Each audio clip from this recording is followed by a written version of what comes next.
Hello and welcome to the Golf Course Lawn Show. My name is Ron Henry and I'm here to help answer your lawn care questions. Now, if this is the first time you're joining us, welcome. Super happy to have you here. The way this works is really simple. On your screen somewhere, you will see a chat box. And in that chat box, you can enter your question, concern, comment of the day, and I work through them in the order that they come in. Now, sometimes I have the answer, sometimes I do not. But either way, we have an awesome time talking about lawn care and sometimes life.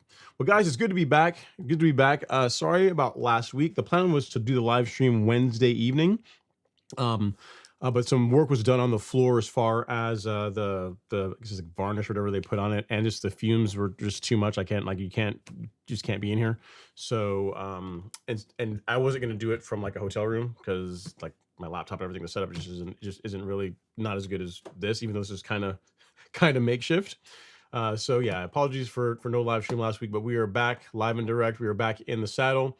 And, as always, we're just here to help answer your lawn care questions, help you get the lawn that your neighbors are absolutely going to envy. As always, we're coming to you live on YouTube as our primary platform, but you can also watch the show on Instagram, Twitter, Facebook. I think we have all the platforms working tonight, which is kind of cool. Normally there's one that works, one that doesn't. I think tonight all of them are up, which is kind of cool. If you're on Instagram, typically we get to stream for about an hour before it stops. Sometimes it goes longer, but typically it's about an hour. So if you're enjoying the show or you have any other questions, feel free to drop over to Facebook or YouTube, and we will do our best to help you out. As a way to support the channel, if you want to be able to jump to the top of the line, we have our conspicuously placed Cash App link right there. I will get a notification if someone were to make use of that, and then I will go down and get your question. But either way, as long as you guys are asking questions, I will stick around. And with that, let's get into it. All right.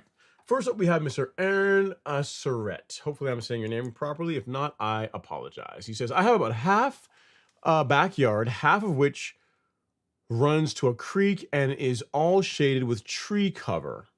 Okay. Assuming grass probably isn't an option, any suggestions what I can put there to avoid mud? Okay, yeah. So if you have a yard, it's heavily shaded. You didn't say what part of the country you're in, but long and short of it is, if it's heavily shaded, grass is going to be a challenge. You might be able to get fine fescue perhaps to grow, again depending on where you are in the country, but in general, especially for warm season grasses, especially, you got to have a lot of direct sunlight for them to really do well. St. Augustine, Bermuda, Zoysia, they all do better with plenty of direct sunlight. When it comes to avoiding mud in that area that's heavily shaded, really it comes down to drainage, right? It comes down to water management. So whenever it rains, if you've got like a section of that lawn that's heavily shaded, that is almost like a bowl, so water doesn't naturally run off.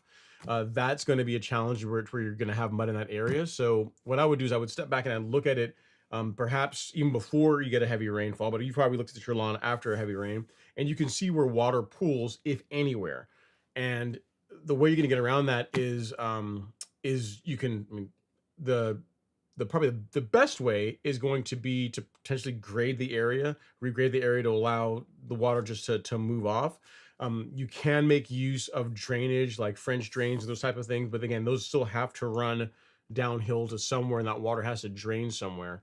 So given that you're not going to be able to rely on a lot of heat and direct sunlight to help evaporate or speed up evaporation compared to the rest of the lawn that isn't heavily shaded, really managing water through just how the area is graded is really going to be your best bet. Now, there are ornamentals, there are plants that will grow in more shaded areas, but even those, you're going to want to have erosion control. You're going to want to have like the where the water is going under control before you go and invest in the money and time to do that. So without pictures, it's kind of tough to give you a better answer than that. But the big thing is, when I hear an area that's heavily shaded, so you're not getting a lot of sunlight to help dry it out, and you're talking about mud, I'm thinking, okay, well, this is an area where water is settling, is pooling, and we just have to fix that. So that would be what I would tell you, is to look at drainage solutions. And then once you've got a place for the water to go whenever you do have rainfall, then you could look into some more shade tolerant ornamentals, just kind of not just have bare dirt there. That would be my recommendation. All right, so hope that helps. Aaron, I'm not sure if this is the first time watching the show, but if so, welcome, and hopefully that is useful for you on your journey to to getting some ground covered, making that back lawn look a bit better. I mean, you could also cut the trees back. That's also an option too. But I mean, you didn't put that out there, so I'm assuming that getting the trees cut back, or some of them removed possibly, isn't really in the cards.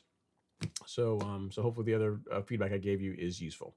All right, next up we got Mr. Tom Hoffenkamp in the live stream. He says, "Happy Friday, Ron and Lawn Fam. This week, I want to salute you for inspiring great lawns around the world. Not just America, around the world. Okay, all right, I'll take it. I'm celebrating like 5 summers of your wisdom and guidance." Appreciate that, Tom. Really makes my evening. Thanks so much for the kind words.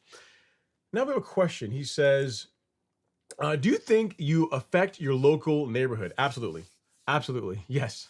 I may have possibly improved the overall neighborhood, but have crushed the spirits of my nearest neighbors. I sent a pic.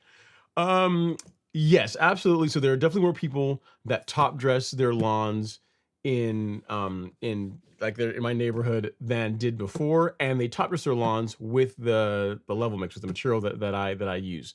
Now, some of them try and go off script. We had someone this year that was top dressing in March, which you guys know I'm like, a little bit too early. And it took quite a while for the lawn to recover. I mean, it still recovered, it still grew through it, but it took a lot longer for it to grow through because they were a bit early in the season versus waiting to like, mid to late April to get that done.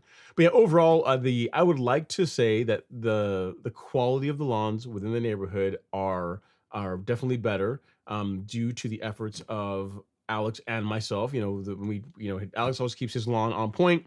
Now that I can actually get in the garage, like yesterday, guys, I was able to mow my front lawn for the first time in, can't even say it, 2 weeks.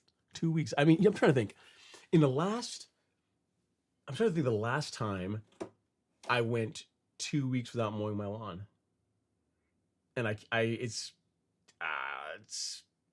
7, 8. You mean I don't know. I can't tell you. Certainly not in the 2020s.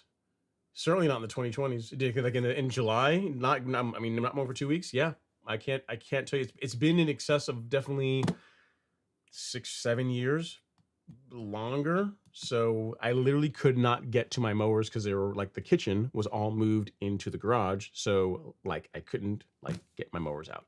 So literally the day after they reinstalled the kitchen, which we're still working on, or they moved enough of it out so I can get my mower out, I was out there cutting the lawn. Looking a little rough, but hey, you know me. I'll get it back. We'll get it looking the way it needs to look. So yeah. But yes, Tom. Overall, I think that not I think I know that the level of the neighborhood has gone up. What is crazy? I'll tell you one thing about this is interesting. Since we got fairly quiet crowd tonight, and we can chat a little bit more, is one thing I did not expect is that I do this live stream and doing it now, coming up on 6 years, something. It's over 5 years, coming up on 6 years. I think August will be 6 years. And I just, I'm just talking to a camera and you guys, and some of you become friends, and I've talked to some of you guys on the phone and have emailed back and forth. Some of them I met in person, but it's still for the most part for me doing it. It's just a guy talking about turf grass and getting really great lawns. What is weird, and it started happening more in the past couple of years, is I'll just be out somewhere and someone will just like point at me and be like, "You're that guy on the you're Ron, you're the internet guy." I'm like, "No, I look like a lot of people, man." Like, by the way, who's asking? It's happened more. It's happened more and more. So it's cool. It is cool. I mean, having a great lawn is a point of pride. I think it's a great hobby. I mean, it's compared to a lot of hobbies you could be, it's actually not that expensive to get into, and it's great exercise. It's something that's challenging. There's a constant chase. Like, it's never perfect, which is kind of cool. It's a great hobby. It should be that. You should never be able to, you should never be able to beat the game. You should be able to have some like snippets of where you get a glimpse of perfection, but it goes away shortly after. And that's what lawn care is like a lot of great things in life. So, yeah, overall, it's been great. It's been a great ride. I'm still enjoying it. And can't wait to get back to my studio to the like the full setup. But yes, a lot of folks have gotten lawns better, largely to a lot of the work that we've put into the channel and everything else. And you did send a picture, so we'll show folks what you're working with here. And I can see that, Tom, because if we look here, we'll get your comment out first so people can get a good look. I mean, if we look at the lawns in the background. Now, here's the thing. I will say this, all right? Well, before we go too much commentary, there's effort being put in there. Like, it's not all brown. The lawns in the background, there's some green, so you can tell they're putting some work in. They're trying a little bit, right? But I mean, I can see in comparison, you look at your lawn and you look at the lawns across the street, it is, I mean, it gives someone something to aspire to, but on some level, it could also be a bit disheartening. You know what I mean? But the thing is, you realize too, what you said in your comment, you got to realize, and is a big part of this. Look what you wrote. You said, not here, in the first one. Yes. The bottom part of the first one, right? He says, you said, I'm celebrating 5 summers. I mean, you've been at this game for 5 years. So here's the challenge, right? Or the challenge a lot of people have when they get into like working on their lawns, and really anything that's kind of hard to get good at, right?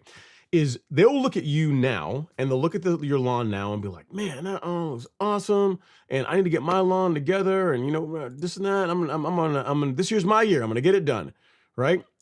But they don't see the 5 years. They don't see like all the stuff you've learned, like to get your little piece of planet Earth looking its absolute best. Because every lawn is a little bit different. Every lawn likes something a little bit different.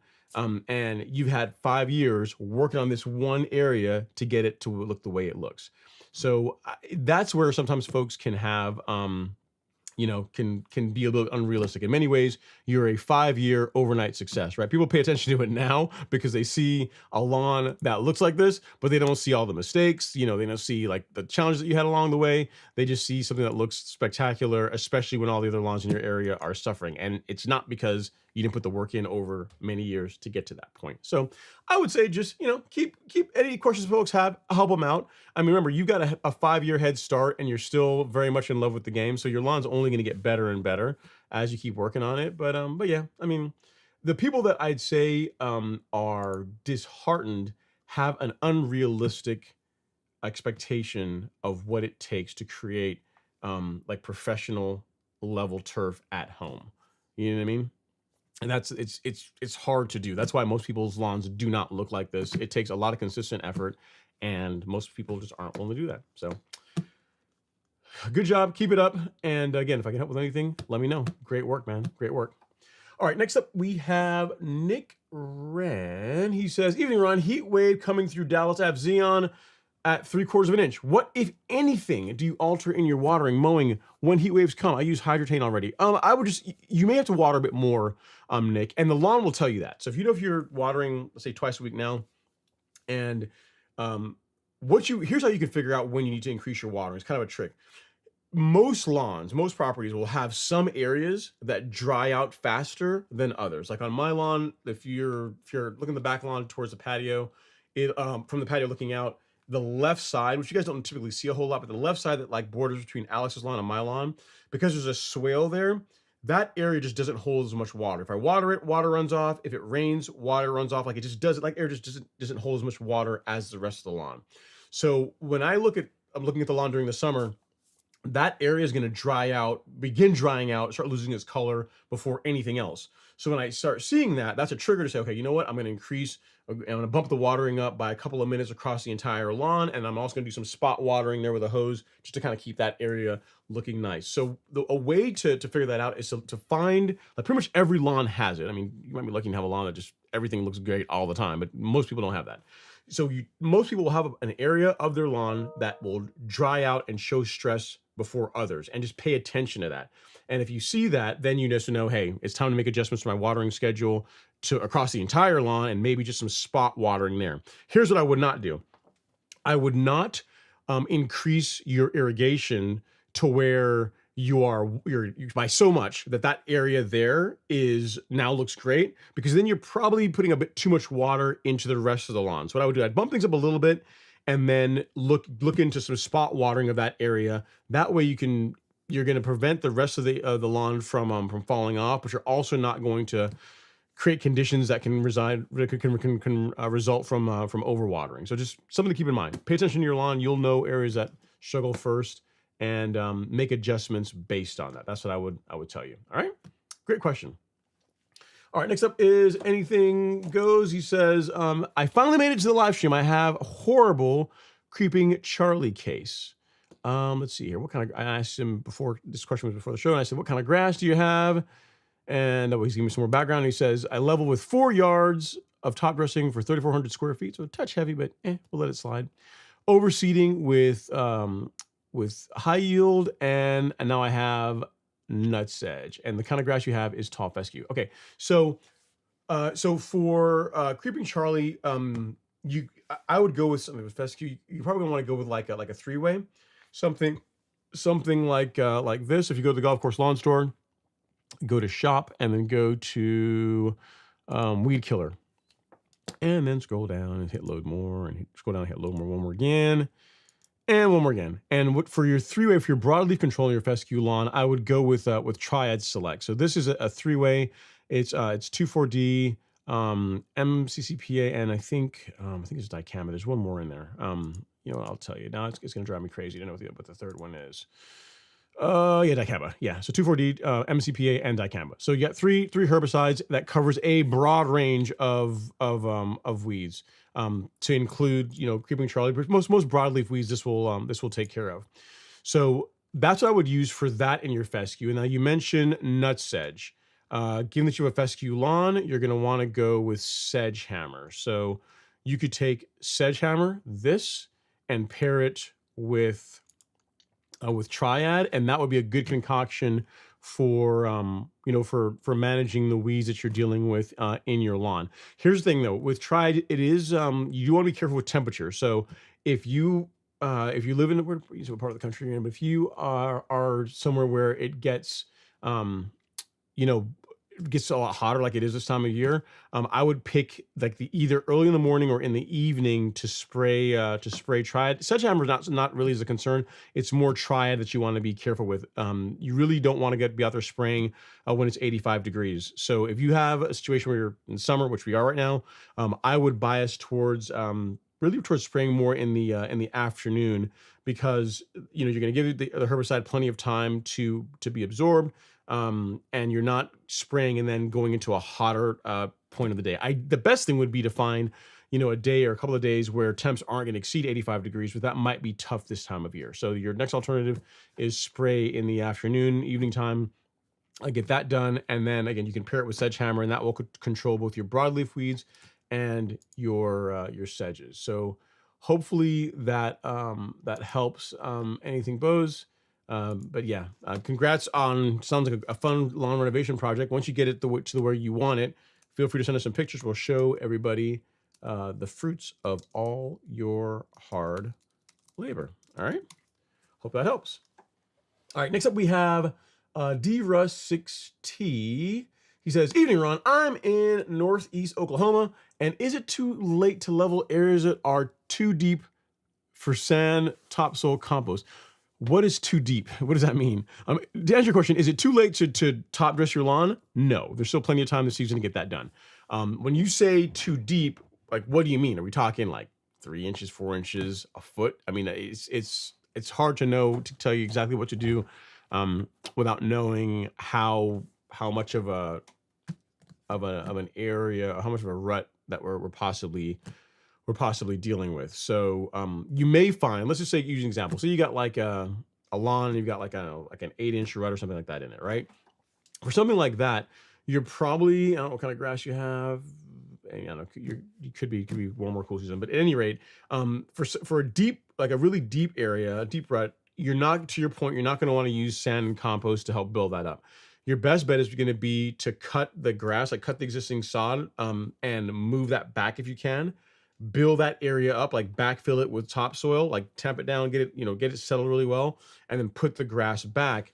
And then water it, get it to reroot and reestablish, and then you can top dress the area. So again, I'm just giving you some general guidance. I don't know like how much of an area we're dealing with, but yeah, I mean, if you're more than past 2, 3, 4 inches, it's going to be more efficient, and you're going to get the result faster by just backfilling a really low spot and then using top dressing to kind of do the finishing work. You know what I mean? Now, if you're telling me you have some parts of your lawn where, like it's one area is like 8 inches higher than the rest of it, depending on how the grade is between those areas, you may not need to do this. You may be able to use top dressing to kind of, to many ways, to kind of ease the transition. You know what I mean? Because, having a lawn that's perfectly flat, perfectly smooth, for most people, other than Exhibit Tom, other than like Tom, is not something that's necessarily easy to do. So if you have like deep ruts and those types of things, yes, backfill that. But if you got like an area where you've got like a swale or some areas a little bit higher, a little bit lower, if you can top dress that to where you can just kind of ease the transitions into the crest or off of it, to where you're able to mow at lower heights without getting into scalping, I would consider that a win. You know what I mean? So hopefully this is useful. Big thing is, if it's a big rut, deep area, backfill, and then do top dressing afterwards for like your finishing work. That is how I would go about it. And again, sorry for not being able to give you a better answer, but without knowing like the particulars of how bad things are, that's the best I got for you, man. That's the best I can do. All right. Okay. Next up is Mac042. He says, hey man, Julian, forgot there was no show last week. Hope all is well. Sod, all is well. Sod during Great Day 24th, dealing with a mole and the dogs. More pictures next week. Dude, a mole's back again, Julian? So I know, like, we had like let me think, last year you were mole free. There's a period there for like a couple of years where you're fighting moles like every year. And I think last year you were in good shape. And then this year they're back, man. I know you bless your heart, boy. You've done you've dealt with it. So far, knock on wood, I've not had any moles in the front or back lawn this year as yet. So hopefully it stays that way. With everything going on, the last thing I need is a mole, right? But yeah, I mean, you'll get it. You know the way. You got the scissors traps. You'll be able to get them knocked out. It's just a matter of time. You're a pro at this point. All right, next up is Ninos. He says, hey, Ron and everyone, I already passed my big like and support. I appreciate that so much, man. We got 56 viewers in the live stream, only 27 likes. If you guys would not mind hitting the like button ever so gently, it costs absolutely nothing. It is a free way to support the channel, support the content. So if you can do that, would really mean a lot. All right, next up, we got Mr. Brian Howell in the live stream. He says, evening, Ron. They just laid 419 sod on my new build 2 days ago. Congrats. Will I be able to do a light level in August? I'm assuming no pre-emergent in the fall. Let me see. You just did it 2 days ago, so we're in July. Yeah, I'd probably skip pre-emergent this year. And I'll put it this way: if you're going to do pre-emergent, I would do it. I mean, you're going to do it late. If you wanted to do it, I would wait till like December. Now, you're still going to have some Poa annua because you're going to be way past when you could have prevented it. But that's going to give it plenty of time for the sod to root in. And if you're going to do pre-emergent, I would not do spectacle. I would do prodiamine. I would do something like that. Something that is not just for a younger lawn is less likely to be harder on roots. So if you want to just not do pre-emergent at all until next year, you can. Just realize in the spring you're going to be fighting some henbit, some clover. You're going to be fighting a solid bowl of weeds. Now, granted, if you're keeping up with your mowing, it's going to be less bad, but you are going to have a lot more weed pressure next spring if you don't do any pre-emergent. So to split the difference, I would say waiting till December, because we're like in late July, so August, July, so August, September, October, November. Yeah, so it's like 4 months, almost 5 months. That's going to be enough time that if you do it with prodiamine, that will take the edge off a little bit as far as the amount of weeds you're going to be fighting next spring. All right. As far as being able to level, yeah, you can absolutely do that. What I would tell you is this, right? Is the new sod was laid.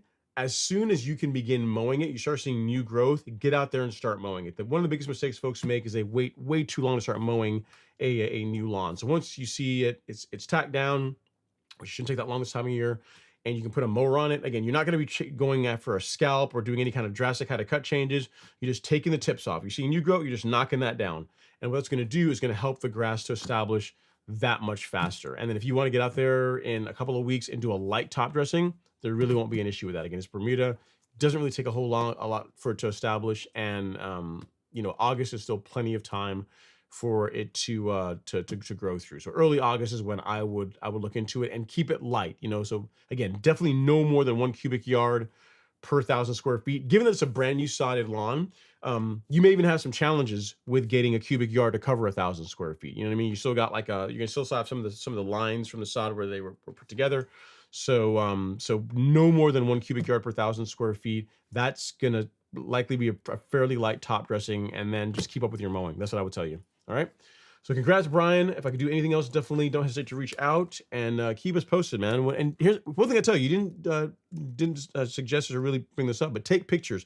Take pictures of it now, like when it's brand new lawn, only 2 days old, and then you'll be able to really appreciate it, a couple of months from now, and then even more so next year when you see how far you're going to be able to take it with, your consistent effort. All right. Hope that helps, sir. Again, congrats on the new home and the new lawn. And I would start putting a mower on it as soon as you can. I mean, for perspective, I started mowing my zoysia sod at day 12. If you want to wait until, and I did it, my zoysia was laid in like early April.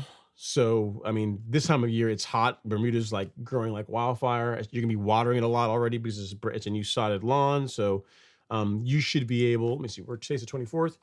I would imagine like the first part of August, that weekend of August, you should be able to start mowing it, if not sooner. But again, remember, we're not doing any scalping. We're not doing any kind of drastic kind of cut changes. We're just saying, there's new growth there. I'm going to set my mower nice and high. I'm just going to knock that down. Just kind of give it like a little cleanup. All right. That will do a lot for helping you get your new lawn on the right foot. Okay. Next up, Mr. Jason Carney is in the live stream. He says, my lawn is not as green now compared to spring. Well, I mean, it is summer. It is hot. I mean, it could be a little bit of drought, but let's read on. The treatments are still the same and nothing's changed. Would presume it's a water issue. I mow at 1/2 inch. Yeah, so mowing at 1/2 inch, it is going to be more challenging to keep the color that you had in the spring, like April, May timeframe, now that we're in late July going into August. If you want to maintain a bit more color, you're probably not going to want to hear this, but you can bump the height of cut up just a little bit. So go up to I know at 1/2 inch, going up 3/4 inch sounds like sacrilegious, but going up to 0.75, go to 5/8 or 3/4 inch, somewhere like that, you will see an improvement in the color of the lawn. Just overall, it's gonna help things. It's gonna stripe better. The color's gonna look better. it's just gonna be less sensitive to a lot of the stress that you're that it's going through right now, given that we are in summer. You can also, if you want to, you can try increasing watering a little bit. But again, if you just you want like you want the easy button, you can bump the watering up a little bit, but then just raise the height of cut. And I'm not talking about I didn't take six or cutting it an inch and a half. I just said, go from like half an inch to 5/8. Half an inch. I mean, if you're really trying to be conservative, go to 3/4 of an inch. You know what I mean? And you'll see a big difference in color this time of year. So hope that helps, Jason. It'll be all right, but I mean, it's just half an inch during summer is definitely playing the game on hard mode, especially if you've not made any adjustments to your program as far as watering or moisture manager or anything like that from like spring to now. It's not surprising that you're seeing a little fall off in color. All right. All right. Next up is postage 545. He says, "Good evening, Ron. You can call me Terrence." All right, Terrence, I got you. He says, "Anyway, as a cool season guy, I'll be doing my overseed in late August or September. What are the steps? Scalp, aerate, seed, fertilize, and water. Anything else?" Yeah. So here's the thing. When you say scalp, what I would say is thin out the lawn. So you can lightly verticut, you can turf rake. I would not get out there and scalp your existing lawn. Like most cool season grasses, just given where the crown grows on most of those grasses, do not do well with being scalped like the way Bermuda or Zoysia does. So I'd say if you want to lower the height of cut a little bit, great. If you want to do some cultivation from like a standpoint of again light turf raking, verticutting, I'm good with that. Aeration, like it, seed, fertilize, water. Yeah, man. So if we just take scalp for just lowering the height of cut, thinning out the lawn a little bit, I like what you got planned there. I really do. So yes, lower the height of cut, seed, so aerate, fertilize, water. Yeah, I mean you're good. Yeah, that's it. So one thing you can do too, depending on how thick your lawn is, Terrence, there's a little hack, a little trick you can do too, is if you are going to do this in like late August, if you're not using plant growth regulator and you're not using Primo or a new EZ as yet, you can introduce it then. You could do it then to slow down how quickly the existing lawn is growing. Because you're talking about doing an overseed. So what we don't want is this, right? You don't want to go out there, do all this work, and then because you're gonna be feeding it and have the existing lawn, get a flush of growth and just grow and compete with the new grass seed that's trying to come in. So the nice thing about growth regulator or Trexapac Ethyl, and also the same the same AI that's in, or the AI that's in a new, is that they work via foliar uptake. So it's not like by spraying Primo or spraying a new EZ on like grass seed, you're going to negatively affect the ability for that grass seed to germinate and grow in nicely. But what it will do is it will slow down the growth of the existing lawn, which is going to give that new grass seed a competitive advantage. So let's say how I would do this if it were me is if you're going to say seed, what is today? Today's Friday. Say you're going to seed next week, like the middle of next week, say Wednesday. This weekend, tomorrow or Sunday, I would get out and put out some PGR, some growth regulator. Do everything else you're talking about, like lower the height of cut and get your growth regulator out. That's going to again slow down how quickly the existing lawn grows, and it's going to allow your the new oversee that you're doing to have a better advantage as far as establishing. But everything else, your process is solid, man. I mean, it sounds good. The only thing I'd say is like as a value add, as just another thing we can do to kind of tweak things and get a little bit better result is using a little bit of PGR as a tool to slow down the existing lawn. All right. So hope that helps, sir. Great question. Keep us posted as far as how it goes. Sounds like a fun project. All right. Okay, next up we got Colin C. Pims in the live stream. He says, "What's up, Ron? Hope your Friday has been well. I'm here early and tuned in this time. I'm not sure if you got the pics I sent last week or not. I realized there wasn't a live stream last week, so no worries. Let me see if I can find them. I think I did see them come across. Now, the question is finding them. Let's see, Colin. Oh, here we go. It's man, this looking. Yeah, we definitely got to get these up. This looks good. This looks pretty. Man, it's funny. It's funny how much better it looks. I remember how actually, I'm starting the pictures you guys want to see, right? Let me get this up here really quickly for you guys. Let's create a folder. We'll call it Colin P. All right, so I don't have time to rename these, but he was nice and he formatted them in the correct format for live streaming. All right, so these are the pictures of his Seashore Paspalum. All right, so very nice. Color looks great. So we're going to talk about that picture there in a second. But overall, guys, I mean, no, Colin, are you still cutting this with a manual push reel mower, or have you upgraded to some powered hardware as yet? I'm looking at your email. It doesn't say whether you've done that as yet, but I mean, overall, man, looks solid. The edge work is on point. I dig it. You kind of showing off a little bit here with your stripe action. I mean, dude, I can't. There's no way that's a push reel mower. It's got to be.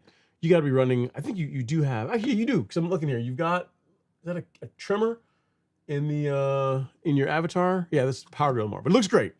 Looks great. Stripe action looks good. Color looks great. This area, I remember, man, this was like a project area over the years. Like you had, maybe it was 2 different types of Paspalum in there. So you went and did a renovation here, and you can't, I mean, you can barely make out like where the old stuff was, but it looks great, man. It looks so much better than it did, you know, a year or so ago. And then your last picture, a little close up. Awesome. Very, very nice. Very nice. Thank you for sending the pictures in, man. It looks really good. You've been sticking with it. You know, it's funny. He never sends pictures of his lawn where the edges are not crisp. You know, the color of the lawn might be a little bit suspect. You can't always do that. But I have yet to see a picture where the edge work is not a thing of beauty. And yeah, from the push reel mower that you used to use to the powered reel mower, there's a really big difference in appearance. So very nice work. Very, very nice work. See, this is one advantage, guys. You know, some of you guys say, "Oh, I got a smaller lawn." I mean, look at Colin's lawn. You know, he has his little area here. He's got his back sitting area. Where is it? No, this guy here. Back sitting area there. You know what I mean? And then also earlier we had Tom, right? So, you know, you can't really hate too much on having a small lawn. It's much easier to take a smaller area and make it perfect than have, you know, 5, 10,000 square feet, 15,000, 20,000 square feet, and making 15,000 square feet look like that, making 10,000+ square feet look like that is a lot of work. Trust me, I've done it. So it's there's something to be said for having a smaller lawn. Looks great, man. Keep it up. Keep up the great work. Looks awesome. All right, Rob Lawn is up next. He says, "Hey, Ron, hope all is well. I'm doing all I can to get my lawn in shape.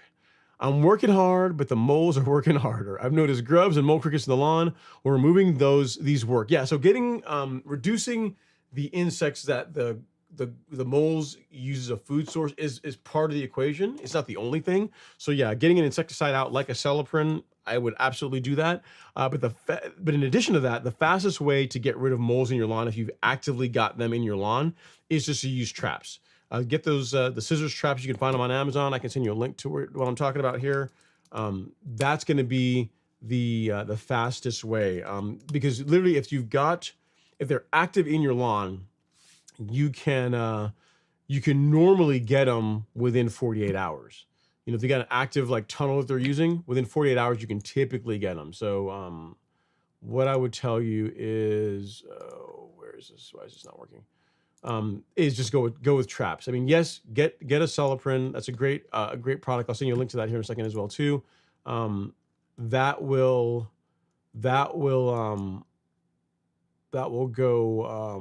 go well. But again, as far as like getting rid of them quickly, you really can't go wrong with using traps. All right.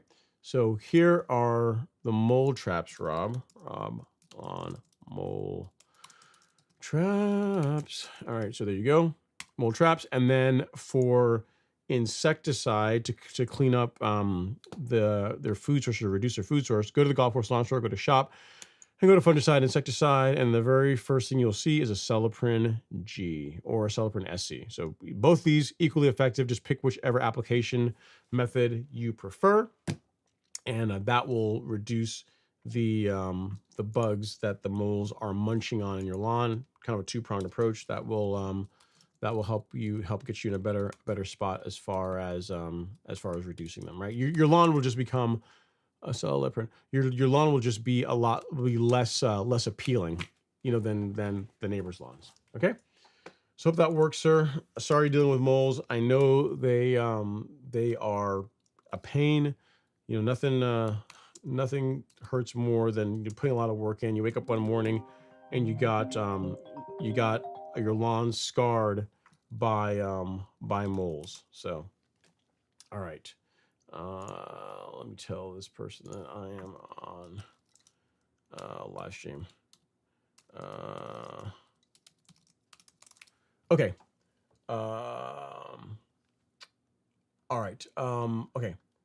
Next up, we have. They said, "Sorry, I forgot the live stream." All right. Next up is Trillo. Trillo from Manila. Even though he's not really from Manila, but I like to say it. It rhymes. He says, "Hey Ron, and happy Friday. Looking to verticut the lawn for the first time this weekend. Will the rain, with all the rain, the lawn has thickened up a lot. Yeah. So go light. So verticutting, good idea. Just go light. It doesn't take a whole lot to really improve things. But yes, that is it's a good plan, Trilla.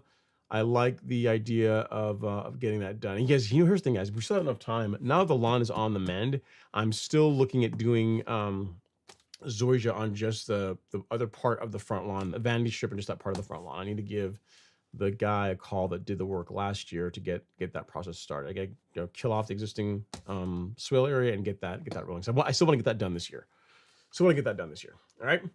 Next up is Best Brown. He says, I had fungus and brown spots on my Bermuda in Beaufort, Georgia. I applied propiconazole 2 ounces 2 days ago. Is that going to be okay, or should I do azoxystrobin as well? I have 4-gallon backpack sprayer. Yeah, so if it were me, I would also do azoxystrobin. And you'll know, what I'll tell you is this: if you have an active disease problem, using propiconazole and azoxystrobin, that's essentially what's in Headway, is a good plan. We are towards the end of July, so 2 weeks from now, or 2 weeks from when you did that first application, apply again, and then that really should arrest any the spread of any diseases you're dealing with in your lawn. As far as other practices or things you can do to help minimize this getting worse, is like, don't over fertilize the lawn. Don't go get out there and put out a ton of extra fertilizer. And whenever you are mowing, if the area that's infected is like really concentrated in one spot, if you can, mow that area last. And then when you're done mowing, rinse the mower, like rinse your equipment up, clean it up as much as you can to just help prevent spreading things around. So, but between what you're doing, putting out a fungicide, and then, as far as your mowing, if you can, doing the area that was affected last, that's going to do a lot for helping to not get worse. And it's just going to be a matter of time. The thing when it comes to disease problems is the best things to not have them in the first place, right? Just to use not over fertilize, not over water, use fungicides preventatively, like use a program to help not to be an issue to begin with. But once it's there, the sooner you catch it, the sooner you can get on top of it. That's just going to allow things to recover that much faster, because it's depending on the amount of damage.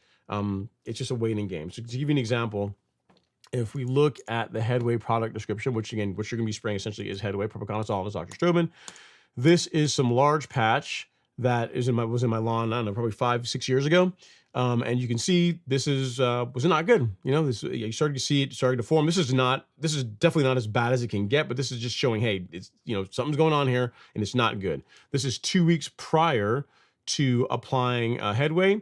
And then 2 weeks later, again, you apply the fungicide. Again, it helps arrest the spread of the disease from making it get any worse. You can still kind of make out where it was, but literally this recovery is just the recovery of the lawn over 2 weeks, where it's not fighting something that's trying to kill it, trying to damage the grass. You know what I mean? So you may have recovery like this. It may take your lawn a bit longer, but it's really based on how quickly did you catch it.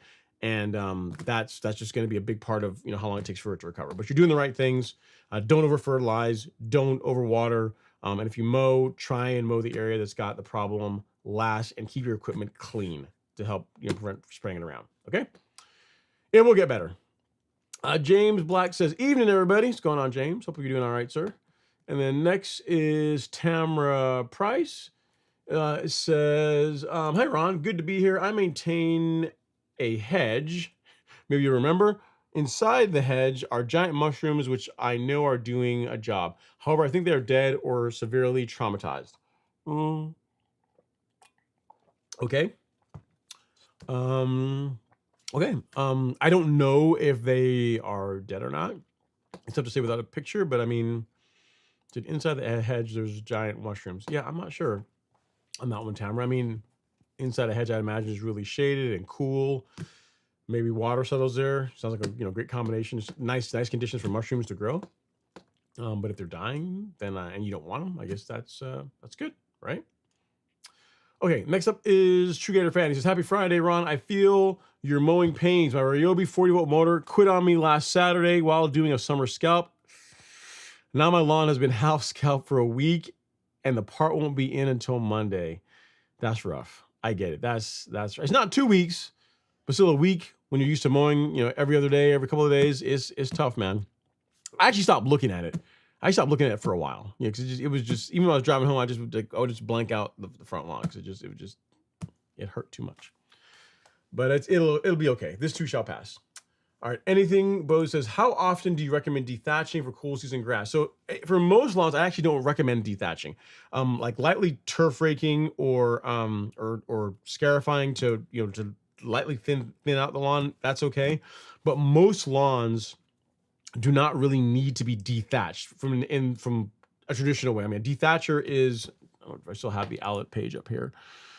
Oh, the picture for dethatcher. Yeah, dethatchers are just, in general, for most lawns, way more aggressive than what you need. Yeah, so if you look at Outlet's page here, they got an example of one like this. You got these solid bladed hooks that are really going to do a lot of aggressive tearing at the turf. In a lot of cases, they do more harm than good for most lawns. What I think most lawns can benefit from is running something like this on it. Turf rake, scarifier, depending on who you ask. They get called different names, but something like this, I'm a fan of. You can tell these are like spring-loaded little fingers, and they do a much better job of gently cleaning like dead material out of the lawn, which is what you're really after, right? You're not looking to really rip out a lot of the existing grass. You're just looking to to remove a lot of the dead material, maybe reduce thatch a little bit, and do so as gently as possible. With as least little trauma to the turf as possible. So dethatching, you're using like an attachment like what I just showed before. Don't really recommend for most lawns. Something like a turf rake or a scarifier, depending on whose company you're asking, is I think a much better tool. Something else you could do too is if you don't have a turf rake or a scarifier, just a regular like a grass rake. You can use that. You'll be surprised how much material. I mean, depending on how big your lawn is, that may not be easy. But I mean, if you got a smaller lawn where you can get out there and do that work, like a grass rake, which is going to be the ones with like the thin metal fingers, or some of them are plastic. But either way, the ones that tend to have some give versus like a solid rake. Like a solid rake would be more along the lines of what a dethatcher is going to do. And a grass rake, which has, they tend to be like triangle shaped and either have metal or plastic fingers that have quite a bit of give. Like that's more along the lines of what a scarifier or a turf rake is going to do. So that something like that can also work to help thin things out as well. As far as how often I would do it, spring is a good idea. If you're going to do it, if you're planning on overseeding in the fall, then the fall would also be a good time to do that as well too. But as far as, again, traditional dethatching, for most lawns, you just don't really need it. You're just putting more stress and doing more damage to the lawn than you really need to get the benefits that you're looking for. Okay. All right. Next up, we have Tamara. She says they have turned dark and now a succulent is dead. Should I just dig it out? Yeah. I mean, if you don't want them there and they look like they're dead, then yeah. I mean, I don't see any issue with removing them. Tamara, I think yeah. I mean, they're dead and you don't want them. If you think they weren't dead, you want them gone. Physically removing them isn't a bad idea. All right. Okay. Next up is Trilla. Again, not from Manila, but we'll keep saying it because once you started, why stop, right? And thank you for all the time, effort, and knowledge that you provide. We may put in the work, but we owe the structure to you. Thank you. You're very, very welcome, sir. I'm glad it's useful. Well, on the topic of more content, I know I don't do as much content on YouTube as much these days, especially because all my camera stuff is put up. But if you go to the Golf Course Lawn Store, something we have done today is we've added yet another blog. We've refreshed some blogs and we've added a new one because one thing I realized is we didn't have like something specifically talking about fire ants. So the long short, the too long, the TLDR, too long don't want to read, is get Advion, use that. However, if you want to learn more about fire ants, why they stink, why they're a pain, how to, like, some techniques of how to get rid of them, when you should, like, what conditions are ideal for them to become more of a problem, then feel free to read this. It's a relatively short read, and I like it. So hopefully you guys will get some value out of it. But in addition to that, we did a refresh on some of our more popular content, like, you know, what type of grass looks like weeds, which lawn weeds have purple flowers. But yeah, we still there's over 160 pieces of content on here already, believe it or not. So definitely make use of that, because a lot of work goes into making that happen. All right, next up we have Jason Carney. He says, for grub treatment, are we to put down an app in April for preventive control for armyworms? Told you have to wait to see damage before you treat. You can't be preventative, true or not, time of year to treat. I personally, no, I don't believe that's true. Because here's why. You take a product like, I guess it depends on what you're using, but if you take a product like Acelepryn, which has a residual, if you apply, we recommend doing it twice a year. So we recommend doing an application in late March, early April. And then we recommend doing an application like around like now, late July, early August. This is reflected in our schedule on the Golf Course Lawn Source. If you go to resources and then lawn care schedule, I clicked it, and you scroll down to our monthly application schedule, you'll see that in the month of April, you'll see mention of Acelepryn SC or G. So the granular or the suspension concentrate. And then if you roll down, for August, we can say this is late July, but early August, you'll see the same thing again. Between those two applications, given the life cycle of those insects and the residual of Acelepryn, like, you really should not see armyworms or grubs in your lawn if you do that. You do an application again in early April and another one like now or early August, you're really not going to have an issue with armyworms, you know. And as far as the whole thing of like, you need to wait to see them before you treat, again, if you're using Acelepryn, absolutely not true. A couple of years ago, it wasn't last year. There's like a period, like, it's either 2 or 3 years ago, where like the entire country was getting eaten up with armyworms. I was using Acelepryn, Alex was using Acelepryn, and you know what we didn't have in our lawns? Armyworms. You know what other people around here had in their lawns? Armyworms. So we didn't treat curatively after the fact. Literally just following that same program, an application in April, then another one in late July, early August, and there's no issues with damage from them. When other lawns in the same area, the same part of my subdivision, did suffer damage from that. So no, I would not wait. I would do a preventive application of Acelepryn in April, and then another one now. If you do that, kind of like if you did like preventative fungicide applications in May and June, you're far less likely to have disease problems in your lawn. You do same thing with insecticides, again, April and then now, far less likely to have issues with damage from lawn damaging insects like grubs and armyworms. All right, so hope that helps, sir. Need anything else, do let me know. All right, Mars Beat has entered the chat from Tennessee with fescue. Says, good evening, everyone. Hopefully you're doing well, Mars. Thanks for stopping in to say hello. And then next up we have, this is Justin. He says, I've been dealing with this weed called chamber bitter weed for 3 years. I bought Prodiamine this year and put it down in February. Maybe it was early March. No other weeds but chamber bitter. Okay. So depending on the kind of grass you have, you should be able to control chamber bitter with like with some broadleaf herbicide. So if you got cool season grass, like a 3-way like Triad, should knock it out. And then for warm season turf grass, I would go with Celsius. That should do a pretty good job controlling chamber bitter. But I mean, to be honest with you, I would consider that really a win. You're telling me that the only weed you're fighting in your lawn or dealing with in your lawn, post your pre-emergent application, is chamber bitter. You know, no crabgrass. You know, you're not dealing with a bunch of other weeds. I mean, ideally like to have none, right? But I mean, that's still a pretty good result in my opinion.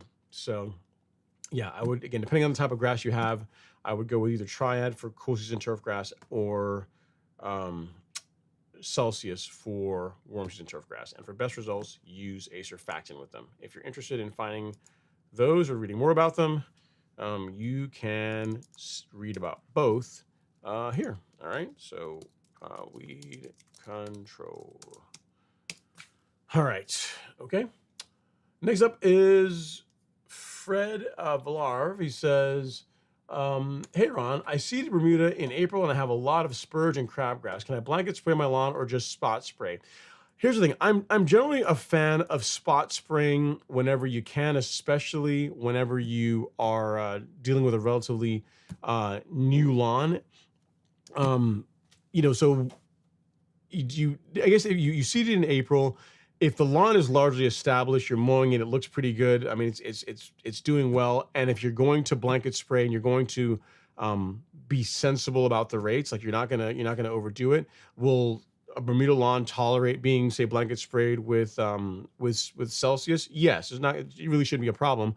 But if you've only got spurge in a few areas and crabgrass in a few areas, why not just spot spray it? Like I mean, because the thing is, you have to realize when it comes to herbicides, what you find is that if you read like any of the documentation or any of the guidance, they'll say like, warm season grasses like Bermuda, like zoysia, like St. Augustine tolerate Celsius really well. Keyword there is it tolerates it, right? I mean, so it's not going to kill the grass when used as directed at the correct rates when sprayed properly, but it still is a stressor to the plant. So if you can avoid doing that, then why not? I mean, there are some cases where blanket spraying just makes a lot of sense. Like if you've just got a lawn that's like kind of like a salad bowl, you got weeds all throughout it, then yeah, blanket spray. But if you've only got weeds in a couple of areas, like for example, the only place I really fight spurge on my lawn is near the edges. So like near where the grass ends and like the driveway begins or the sidewalk begins, like wherever there's a change from turf grass to like hardscape, that is where spurge tends to be in my lawn, and I just spray that area. You know what I mean? Like the last blanket spray that I did of post-emergent herbicides was the Recognition and Fusilade kit on my zoysia, and that was because I was having Bermuda grass break through a lawn that was Bermuda before, and that's where it was appropriate, right? Because Bermuda's trying to come in a few areas, blanket spray it. The only thing that was brown in the entire lawn was the Bermuda grass. But in your case, if you only got it in a few spots, I would do spot spray if you can, especially given the time of year too, right? Like it's hot now. Crabgrass this time of year can be more difficult to control as it gets more mature. So if you're using, a quinclorac product like Drive to control it, again, it's depending on where you are in the country. I would lean more towards spot. If anything, for the crabgrass, I would lean definitely more towards spot spraying. If you had a blanket spray with Celsius, your lawn's probably going to tolerate that just fine. But if it's really hot where you are and you're spraying with quinclorac, you'll likely get some more discoloration. So for the crabgrass, and if you're using a quinclorac product like Drive, I would lean more towards spot spraying the crabgrass. All right. So hope that helps, Fred. Great question. Congrats on the new lawn, and hopefully this is useful for you as far as getting those weeds under control, those pesky weeds, right? All right, next up we got Mr. Robert Rainey, the man, the myth, the legend. That guy has entered the chat. He says, "Good evening. What's going on, Robert? Hopefully you're doing well. It's been a week. It's been over a week, right? It's been almost 2 weeks. No, nothing last week. So hopefully you're doing well. I see your the pictures that you post online, just kind of subtly showing, flexing, showing folks how it's done. So keep up the great work. The lawn is looking really, really good. I may not always comment, but I am looking. I'm like, yeah, Robert's staying on top of it, looking good.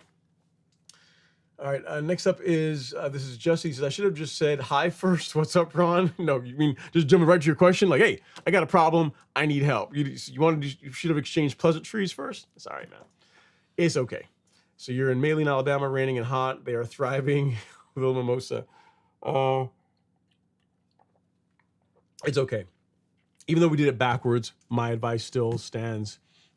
You can't take care of the chamber bitter. And again, Celsius, you're in Alabama, so you probably got warm season grass. Celsius is the way I would go. All right. Nick Wren is up next.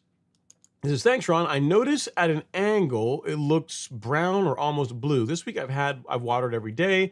Is core aeration something that can help my lawn take and retain water?" Yeah, it is. It is. So if you've got like heavy clay soil, more compacted soil, core aeration will help with water infiltration. It's one of the benefits of it. It helps air, water, nutrients. If you're putting out fertilizer, it helps all those get into the soil profile. So yes, it absolutely can help. But if your question is, my lawn is brown right now, if I core aerate, is that going to make it green? The answer to that is likely to give me no. What you're probably going to find actually is after you core aerate it, you'll likely lose a little bit more color because again, you're punching holes out throughout the lawn. It's a kind of a stressor. But if you do that and you're fine with that, when it recovers, it should look a lot better. So if it were me, what I would do is if you want to core aerate, you absolutely can.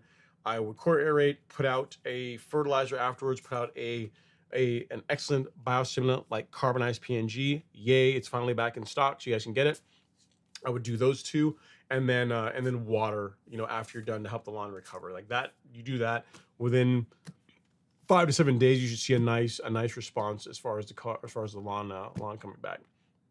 But yes, core aeration is it's a great practice for a lot of reasons, not just for relieving compaction, but just there's a lot of benefits to it. All right. Hope that helps, Nick. Jimmy Miller's up next. He says, fun-filled weekend plan. First time mowing in about 2 weeks. Put the mower in for repairs and sharpening. Wow, I know what that's like. I mean, mine wasn't in for repairs and sharpening, but 2 weeks not mowing. The struggle is real. You said I had RM deliver and do core aeration with with a Toro stand-on aerator. Nice. Pulls cores 4, 5, and 6 inches. Nice, man. So you get some heavy equipment. Nice. Very, very cool. I like it. Very, very cool, Jimmy. This Justin says, I'm an amateur. This taking care of Bermuda grass is new to you. Well, you're always an amateur before you learn. And then, after you learn, you get better at it. You're not an amateur anymore. So we all got to start somewhere. He said, I feel I did something right. Other weeds that grew after I put down pre-emergent. Here's the thing. When it comes to pre-emergent, it is not like you apply pre-emergent and you will have 0 weeds in your lawn. I mean, the closest that you get to that is something like Spectacle, and even that you may have some weeds here and there. So it does a lot for drastically, not even like a little bit, like drastically reducing the amount of weed pressure you're going to have in your lawn during the spring and summer months. So I'd say that, based on what you're describing, it sounds like it worked, man. Like the only thing you're dealing with is a little bit of chamber bitter, but everything else seems like you're not really fighting. So overall, it sounded like your application was probably good. The rates were great. Keep in mind that you said that you applied pre-emergent in February. Most, like if you applied prodiamine or dithiopyr, you're looking at like 4 months. So, February, March, April, May. Even if you did late February, so March, April, May, June, we're like in July, right? So we're at like 5 months, 6 months since you last did it. So it's not surprising that you're seeing a little bit of weeds that are breaking through. But overall, I would say, success. You did, it did its job. You applied it properly. And if you got to do a little bit of cleanup work on some weeds that broke through, no biggie. I wouldn't sweat it. All right. Next up is Terrence. He says, hey, thanks, Ron. I use a PGR. Thank you for that tip because I was thinking of not using it for the rest of the season due to the project. That's helpful. Yeah, I mean, again, I would apply it a couple of days prior to when you're planning on seeding, and you're just using it really as a tool to help give the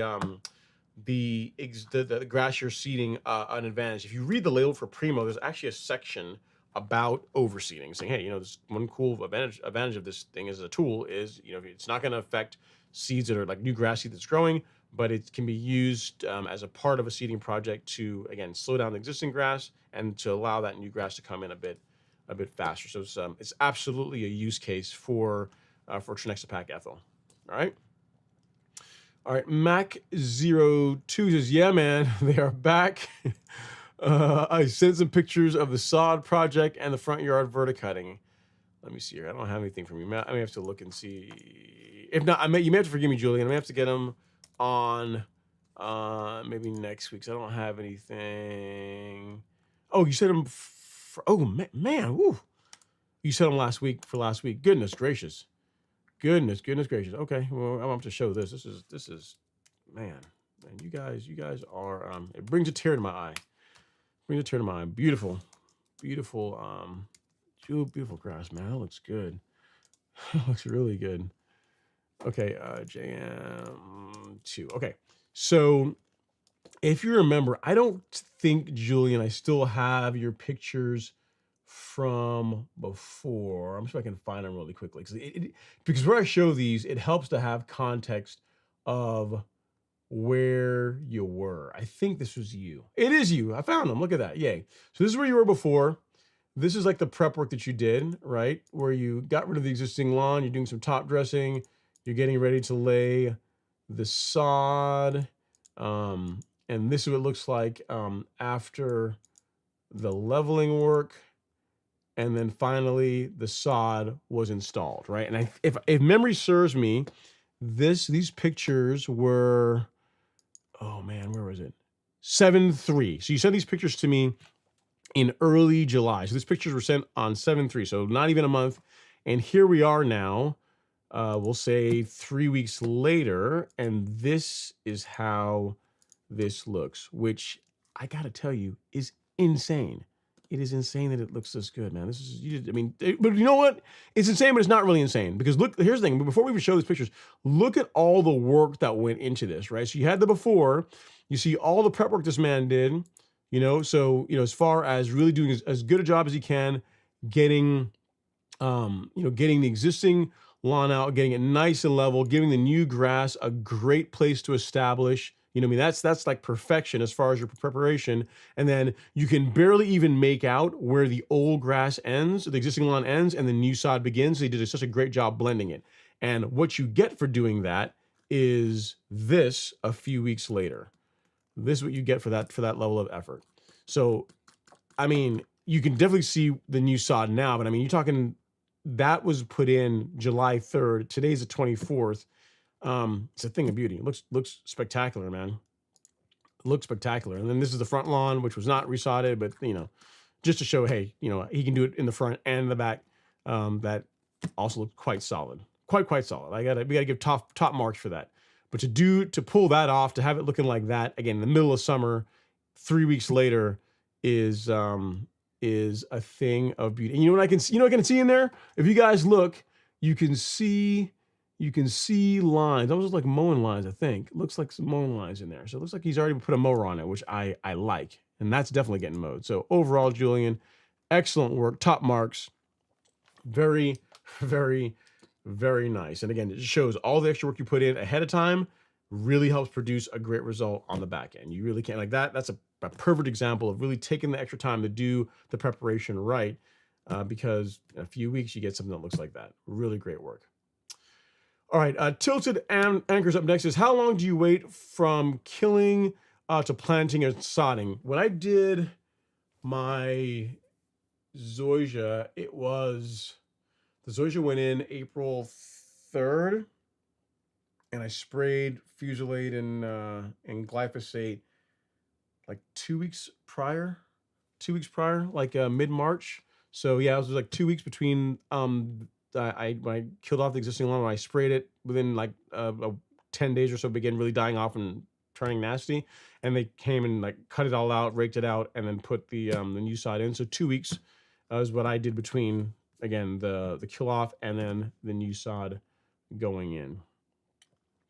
Dominic Dominici Cover says, hey Ron, I live in Canada. Should I remove crabgrass by hand or let it die before winter? I'd probably dig it out.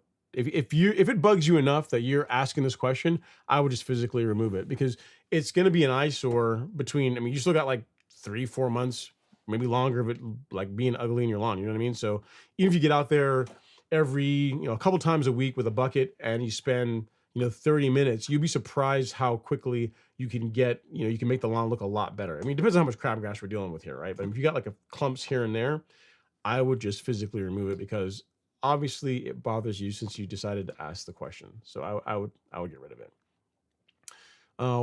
72 Wyatt says, hey Ron, what's going on, Wyatt? Hopefully you're doing all right. This is Justin says, should I burn my grass this fall? No, I would not burn your grass this fall. In general, I don't really recommend people burning their lawns, mainly because like in most HOAs, you're not supposed to do that. And I don't want you to accidentally set your lawn or someone else's lawn or your house or something else on fire. For people that do decide to do that, and again, I'm not telling you to do it, most people that do decide to do that tend to do it in the springtime when the lawn is coming out of dormancy. So if they don't want to go out and scalp, they will burn the lawn as a faster, easier way to get rid of all the dead material over the winter and kind of give the lawn a fresh start. So in the fall, no, I absolutely would not do that. Again, not recommending that you do it at all, but if you're going to do it, most people do it in the springtime, not now. Okay. All right, Rebel Bastard's up next. He says, have a happy Friday, all. I posted a video of my Palisades Zoysia from plugs. I'm steadily adding plugs towards the road. It's definitely getting there, but still a ways to go. Thanks for all the lawn talk. Sounds like a good project, Rebel Bastard. You got to send it. I don't have any video from you, but maybe if you can send it over, I can maybe get it on the show for next week. Oh, we got a couple pictures from Scott. Cool, man. I'll just get these on the show here really quickly. Scott, where can I put this? Hopefully your naming convention is different so I can differentiate between you and Colin. They are not. That is Scott, and that is Scott, and that is not Scott. Okay, so these two are you. So Scott Smith, if you guys remember, he's been sending us updates pretty much every week showing the progress on his lawn, and overall, dude, is looking really looking pretty good, especially for summertime. I know you had like a little slower start to the season, but it has it's done well. And again, given the conditions that a lot of people across the country are facing, nothing wrong with that. Nothing wrong with that. Color looks great, nice deep color. You're definitely keeping up with your mowing, which I like. And you know what? You know, I'm also very proud of, man, look at your neighbor. I mean, you didn't send us a picture of your neighbor's lawn, but you know, here's the thing. Your lawn looks nice. We expect it to look nice. We know you put all the work in, but look at the left side of this picture. Look at that. You can tell that's a lawn that's, I mean, while it's not quite on Scott's level yet, you can see it's beginning to get some love. You can see it's been cut. You can see that you can feel the love coming out of that left part of that picture. I mean, it's a lawn that's on the come up. Scott, you better watch it, man. I mean, I realize there's a height of cut difference between you and the neighbor, but he's coming for you, man. He's coming for you. I mean, you got an advantage. You know, you're ahead of the game. You got your program worked out, but I mean, I wouldn't sleep on him because that's compared to how it looked in just a month or so ago. That's some big time progress. Big time progress. You can have a little friendly competition. Looking good. Okay, next up we have Mark and Morgan. He says, Mark and Morgan here in Atlanta, what's the best herbicide to get rid of doveweed in Bermuda? Also seeing a few broadleaf weeds. There's a few different herbicides that'll do doveweed, Mark and Morgan. What I recommend is Celsius. Is it the best? I mean, it's subjective. I like it, especially this time of year, for a couple of reasons. One, as far as a selective herbicide that you can use on Bermuda grass in the heat of the summer, that is far less likely to cause damage to your lawn. It's really tough to beat Celsius. There's some other herbicides that will also do doveweed. I think Blindside is labeled to control doveweed, but you're gonna get some discoloration if you use that this time of year. Whereas Celsius, very unlikely to. So you may take a couple of rounds of Celsius, meaning you'll spray, and then 2-3 weeks later you may have to hit it again. But that is what I have used successfully on my lawn, where really between my neighbor and myself, where some doveweed was coming in to control that. So it's not going to be one and done, because doveweed is a more challenging weed to control. But given that you're in Atlanta, I would personally go with Celsius. All right. If you're looking at where you can get that, if you go to the Golf Course Lawn Store and you go to Shop and Weed Killer, it'll bring you to a page that looks like this. And on this page, you can find Celsius. Now, if you've only got it in a few areas, you can probably get by with just a packet, maybe a little single dose kit, which has a packet and turf mark, a little spreader sticker.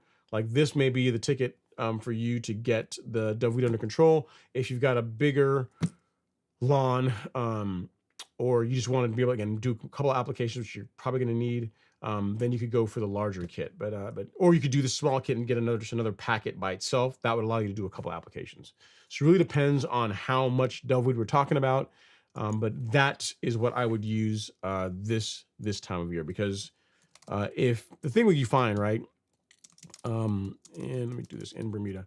The thing that you find is most people will say, I just want the weed dead. I'm okay with a little bit of discoloration in my lawn, but they're really not okay with discoloration in their lawn. They don't really want, they say they're okay with a little bit of yellowing, but they're really not. So Celsius is the safest way that I can recommend that's going to achieve the result you want. It's just going to take a little bit longer, but your lawn is much less likely to get damage by going that route. Okay.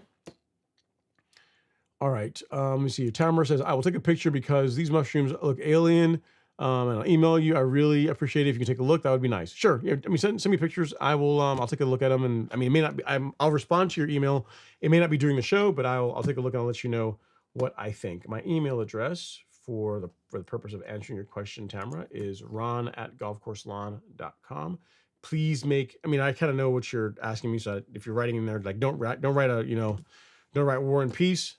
Just give me like, I make it concise, but I mean, just send the pictures on and just say, hey, this is Tamara from the live stream with the really gnarly mushrooms. What do you think? And I'll take a look. I'll let you know what I think. Okay. All right.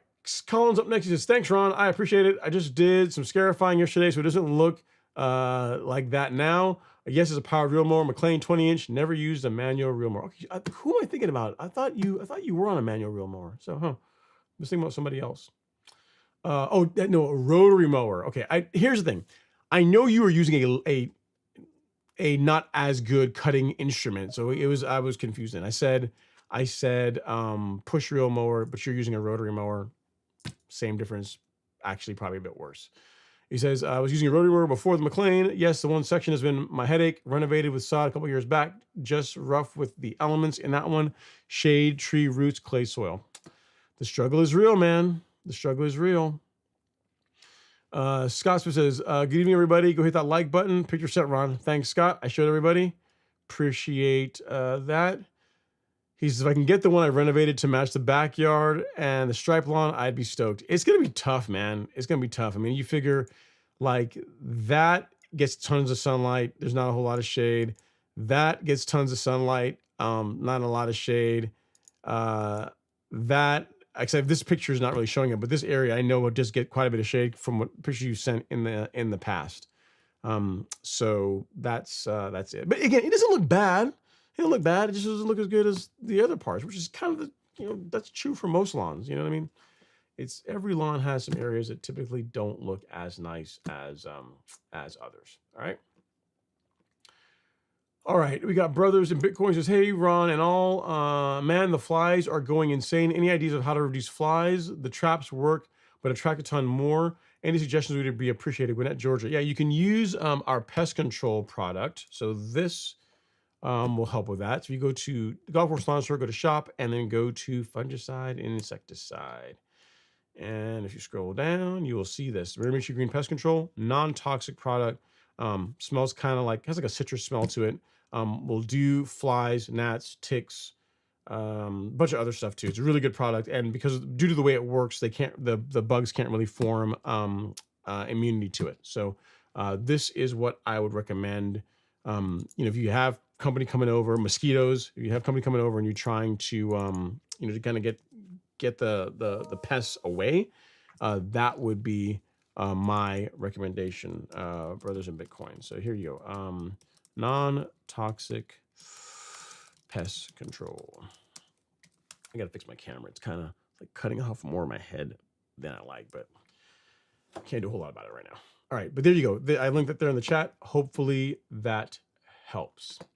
All right, Darren Proctor's up next. Hey, Darren, by the way, man, got all of the stuff you sent me. Can't wait to use it. I don't have a kitchen right now, but as soon as I get a kitchen, all the sauces, I am going to definitely make use of them. I'm seeing if I can get them brought over to me here real quick here.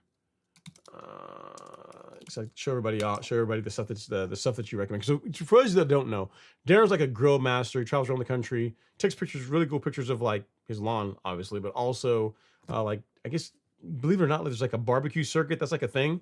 And so there's like barbecue competitions, and he goes around and does that. And along with barbecue, part of it is, preparation, the grill, and all this kind of stuff. But like the rubs and the sauces, all those things are beneficial to great tasting barbecue. So Darren sent me a care package here. I'm gonna show you guys some of the stuff here. He got what do we got here? So this is you don't even see it in the store, but a pit's burning, some kind of this is like a rub. I'm sure it's gonna be awesome, and then a bunch of sauces. Bear Burton's Everyday Hot Sauce. You know what I mean? Again, he's never sent me anything that wasn't good. The only negative is I have trouble finding it locally. So it's a lot of Bear Burton stuff. But we got Worcester sauce. Let me get my face out of there so it'll actually focus. You got that.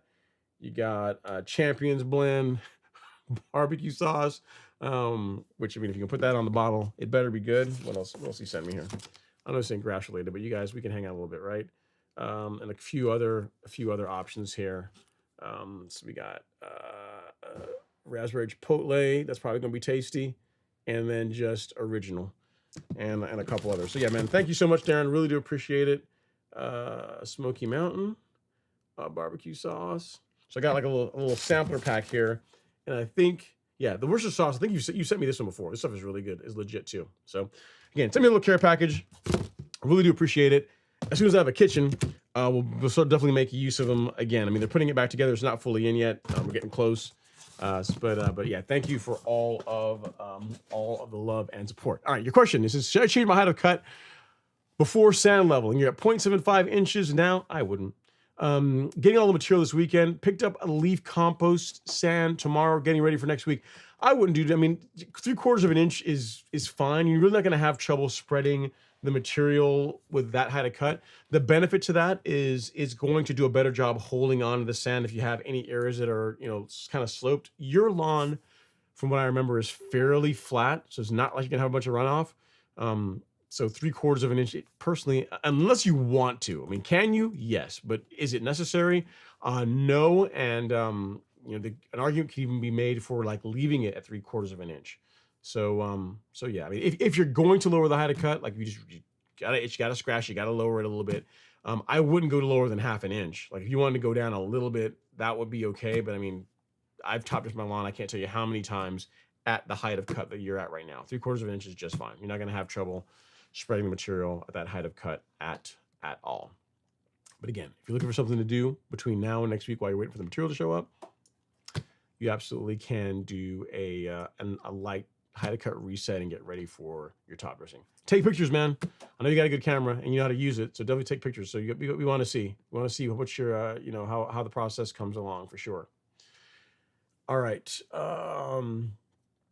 He says, you should share my dove weed issue to you in the past, different solutions. But what would you do if you had a dove weed problem? I would treat it with post-emergent control. What pre-emergence would you use to cover dove weed spectrum? So here's the thing: I don't know that prodiamine. I don't know if the prodiamine or dithiopyr will prevent dove weed. That's one of the challenges with it, right? It's a difficult weed to I don't know of many pre-emergents that are effective against it. I don't know what spectacle is. Let me look at the label for spectacle. I'm pretty sure prodiamine and dimension are not. Let's look here. I don't think if any of them will do it, it would be spectacle. But let me look here. Let's look here. I don't think so. But the label will tell us. Oh, this is this thing. And then dove. Let's see if dove weed is in here. I know it'll do some sedges. No, it is on the label. Yeah, so it'll do dove weed. It is label controlled dove weed. So if you look at the label for spectacle, again, if anything will do it, spectacle will. And it is, where is it? Right there. So there.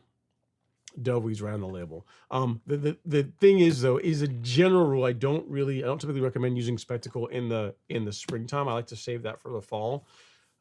If you hate it that much, you hate dove weed that much, I guess you could, but I mean, I would just honestly just go after it with a couple rounds of Celsius, man. I would use spectacle. I would save spectacle for annual bluegrass and other weed control, other weed prevention in the fall and early spring, more so than as a early spring summer pre-emergent. That's how I like to use it. All right. But if you really hate dove weed, spectacle would be the way to go. All right, Louis P86 is up next. He says, what's up, Ron? I get Dallas grass I'm not sure he says, and I strongly considering hitting it with glyphosate in the fall. Thoughts? I mean, you can, but it's if it's in your lawn, you're going to damage your grass. So, the best way I'd say to get rid of Dallas grass, while not very popular, and I get when I tell people this, I get hate mail sometimes saying, you want me to dig it all out? I got a whole bunch of my lawn. The thing I would tell you is to physically remove it, dig it out. That's going to be your best bet because there's not really a good. So I've heard about a concoction of where folks have been using Tribute Total and Blindside to control Dallas grass, and some people had mixed results with that. You still got to be careful though, because you can get some discoloration, and that those are two herbicides that are still labeled for use on residential lawns. The one that was really good against Dallas grass, which I'm not going to mention, but you guys probably already know what it is, you can't use. So I just tell most people, just physically remove it, man. Just dig it out. That's going to be your best bet. All right. Jason Newman is up next. He says, I got brutal here in Central VA. I have a brown patch and grub. Should I hit it with azoxystrobin and propiconazole now, or save my money and do a lawn renovation with preventative azoxystrobin and propiconazole? I mean, that's kind of a big. We jump from like one extreme to another. I mean, if you have an active like disease problem in your lawn and you want to take care of it, yes, I would use azoxystrobin and propiconazole is not a bad combo to go with. What I would say, and as far as renovation, I wouldn't. I mean, this is like crazy bad. I wouldn't go from, I've got some brown patch in my lawn to now I'm going to like burn it all down and start over. What I would do is next year is, first of all, if you got brown patch in your lawn now, yes, I would use azoxystrobin and propiconazole now, and then 14 to 21 days later, apply again. The way we can help prevent this next year is in the month of May, before you see any kind of disease problems in your lawn, apply fungicide. And again in June, before you see disease problems in your lawn, apply fungicide. That, by taking a preventative approach to it, you're far less likely to have the kind of issue that you're dealing with now. As far as grubs, same thing. I would take the same approach. I would take a preventative approach to it versus trying to treat it after the fact. And for insecticide, that looks like an application. I recommend Acelepryn in late March, early April, and then again like late July, like now, and then early August. If you do that, again, your fungicide applications May, June, and then your insecticide applications April, August, that you're gonna be like 90% there for keeping these problems out of your lawn. That's what I would tell you to do. The only reason I would burn things down and start over is if you just really hate your lawn and you want a reason to do a renovation project. You could, but like a full renovation is not the typical way of solving these types of problems. You know what I mean? I wouldn't, unless you just really hate your lawn and you want to start over from scratch. In that case, then go for it. But otherwise, I'd say use fungicide, use insecticide, and just give it time, and it will recover. All right. All right. Next up, we have Robert Marks. Says, I just did my second and last scalp of the season, coming back from a 7-day vacation. Grass grows too fast in Georgia with all this rain and heat. You sent a couple of pictures. I think you sent me a picture. If I can get it to come through here, Robert. I mean, this grass looks pretty good to me. I'm gonna have to edit this because it was taken like landscape. Can I make this work? No, it's not gonna work. All right, let's do this really quickly. I can do this real quick. All right, so that, and then preview, and then you image, and then save it, and Robert M. All right, I think we should be able to do this. So yeah, I'll be honest with you. It looks a bit overgrown, but it doesn't look, based on what you were describing, man, I was thinking it's going to be a lot worse than this, but it's not bad. I mean, it's a bit overgrown, but it's not horrible, right? So that's what Robert's dealing with. He says that is, he said, thanks, and tells you 24. So you're overseeding your lawn. You see Kentucky bluegrass and perennial rye. Is that right? No, man. That's pretty wild. It looks pretty good for this time of year, for sure, if that's what it truly is. Again, the color looks pretty good. It's a bit overgrown, but color looks great for summertime. All right. Tilted Anger says, that's perfect. I'm glad that whatever I said was. I'm glad you feel that way. Let's see here. Jay says, what's your moisture management routine? So in years past, I was using Hydrotain. We have a moisture manager that's in active development that may or may not be ready before the end of the season. But in addition to that, like if you look at the products that we apply on on our program. So granular products, you have like carbonized PNG, which has biochar in it. It helps with the nutrient holding and water holding capacity of the soil. The all of the Lebanon fertilizers that we carry, so Humic Max 1608, the 12024, and the 14714 all have humic acid in them, which again also helps with nutrient and moisture holding in the lawn. And between those, my lawn looks pretty good as far as it being able, like, no, that I've not really had any issues with drought issues this year in my lawn, and a lot of the folks that are following our program haven't really either.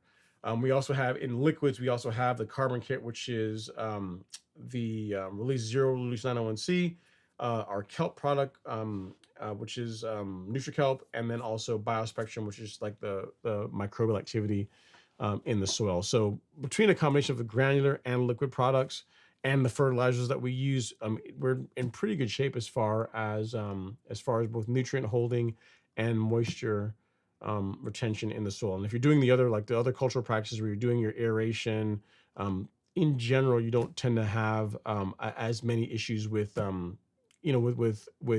with moisture and heat stress in your lawn in comparison to other lawns. So a good example of this, right? It's not saying if you do all these things, your lawn will not have any kind of moisture or heat stress. But if you take like your lawn where you're doing all this stuff and you look at the lawn that's right next to you where they're doing none of these things, there's going to be a very visual difference between yours and the lawn that's nearby you. You see what I mean? So it's like, depending on where you are in the country, what the conditions are, where you are, you're going to be better.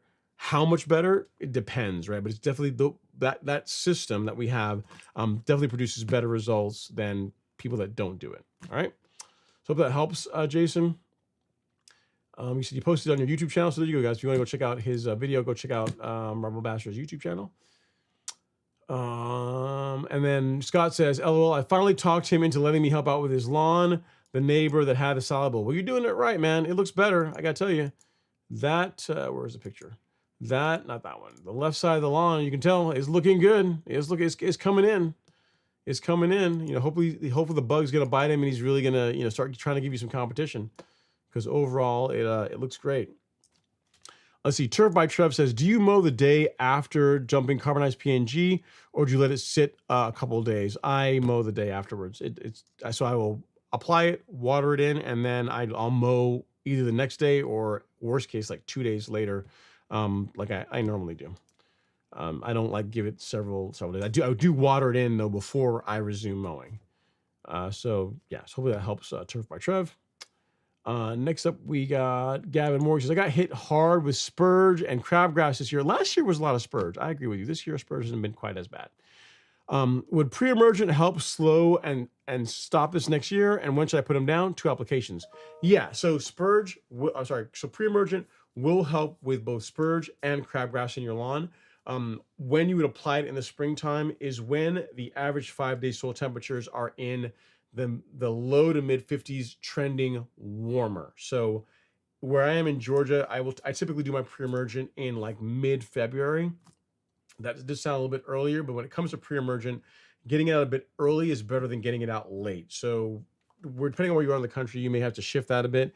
But the way you can know for sure is look at the average 5-day soil temperatures, not the air temperature. It's the soil temperature you're trying to track. If the average 5-day soil temperature, when it gets to be, high 40s, low 50s, and again, the trend is warmer, get your pre-emergent out. That's going to do a lot for reducing the amount of crabgrass and spurge that you're going to have to contend with in your lawn.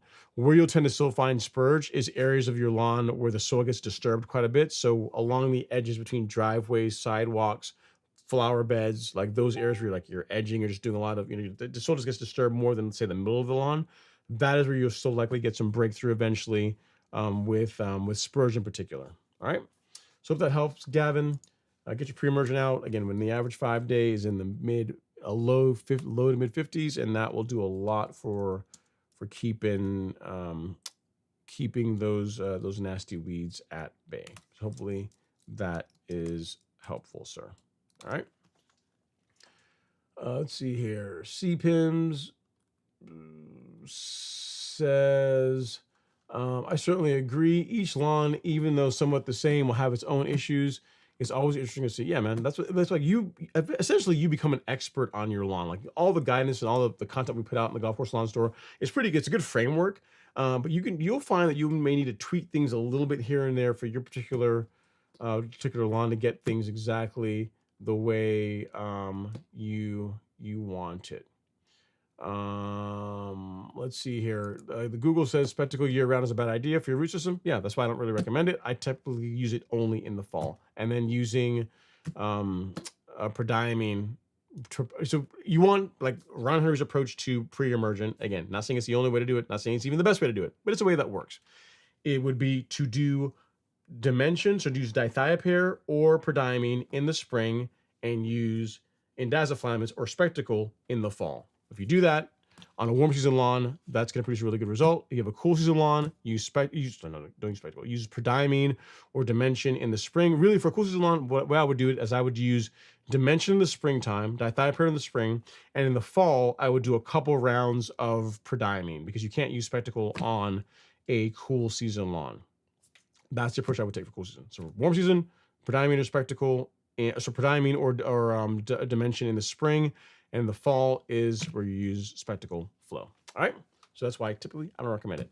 There's been a few people that say, "Hey, I absolutely hate doveweed. I don't want doveweed in my lawn at all. I'm using spectacle in the spring." I'm like, "Hey, man, you like it, I love it. You asked me my opinion. You asked what I would do. That's what I would do." Like when you asked earlier, someone else asked earlier about doveweed, I would say just control it with like post-emergent herbicides. Like I would not use spectacle in the springtime. I would save it for the fall.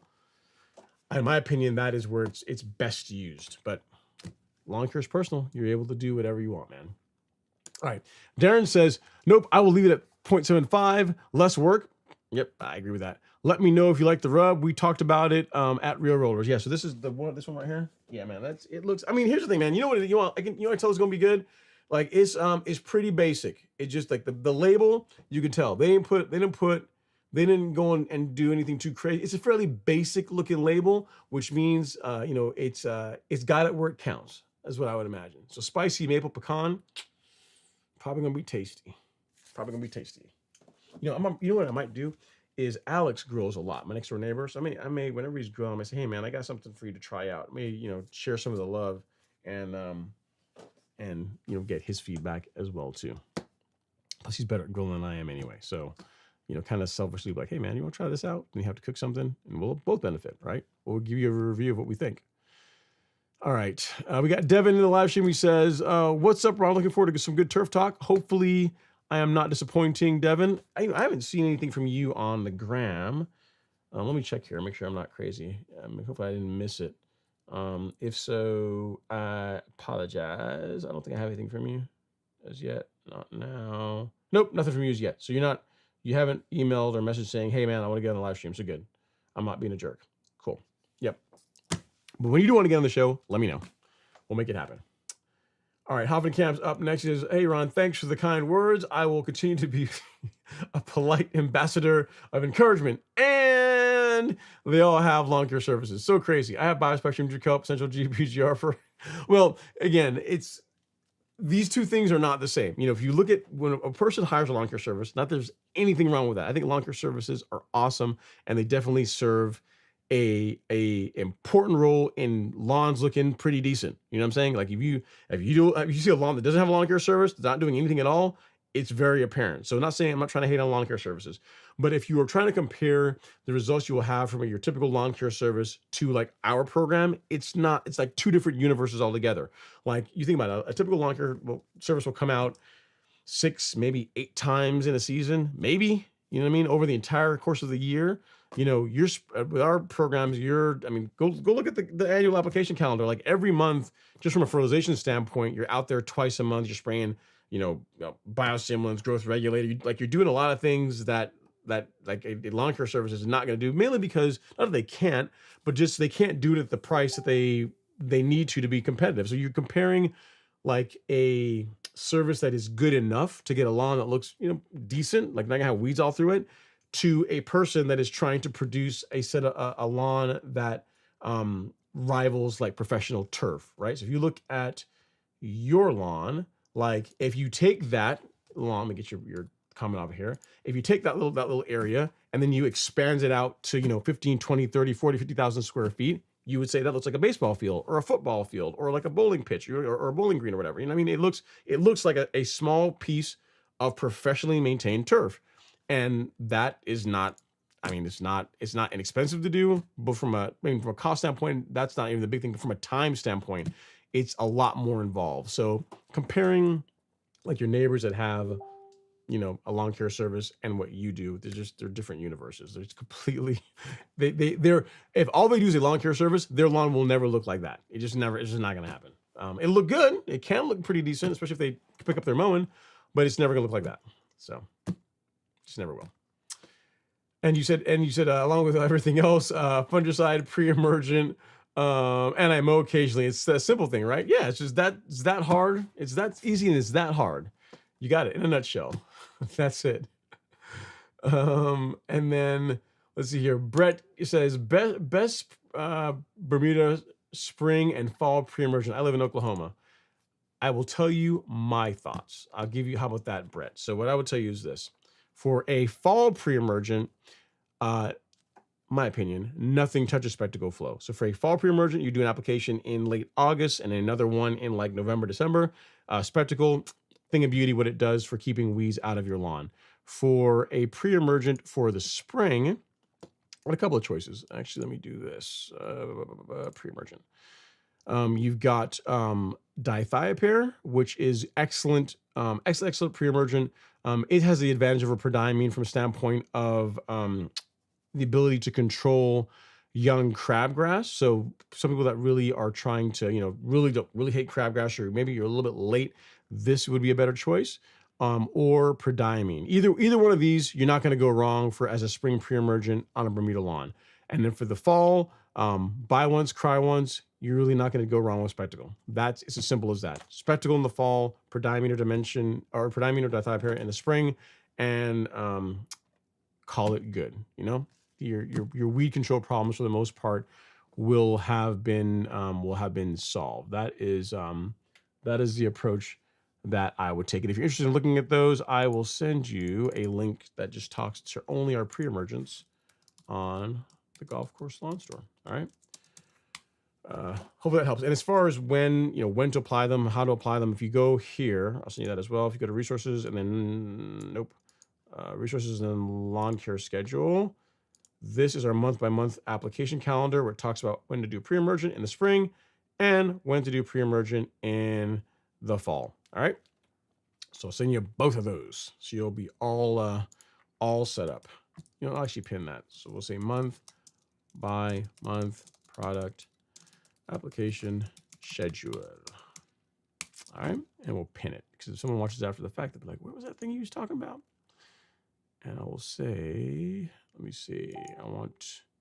Nope, I don't want that one. I want this one. So unpin that one and replace pin message with that one. Cool. There we go. Hope that helps, Brett. And yes, both of those will work for you, even if you live in Oklahoma.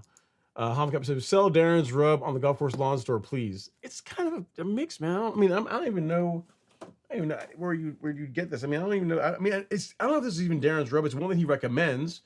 I don't know. I can see, but they're gonna probably be like, you sell grass? You want to sell our barbecue rub? Man, you better go pound sand, literally. They might probably tell me that, because the two things don't really match. But I'll see. I'll talk to Darren. I'll ask him. We'll see. You can probably find it online somewhere. You know what I mean? I'd just be like another person selling the same thing.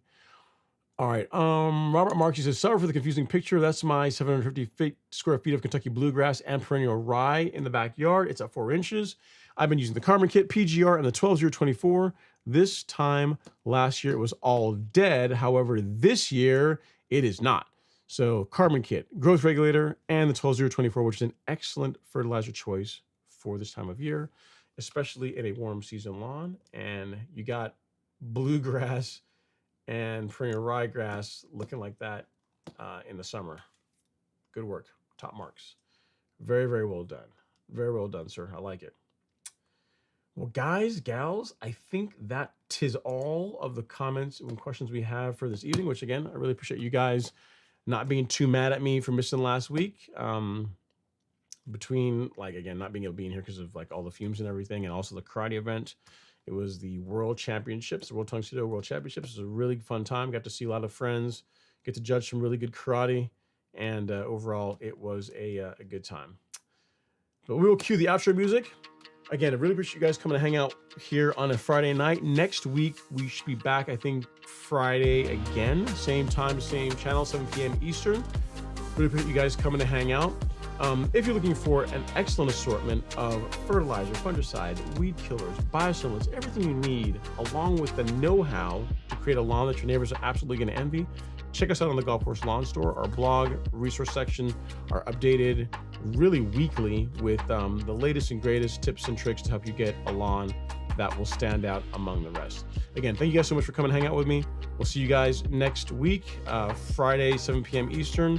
Between now and then, get out there, mow your lawn, have fun, and if I can help with anything, don't hesitate to reach out. Take care.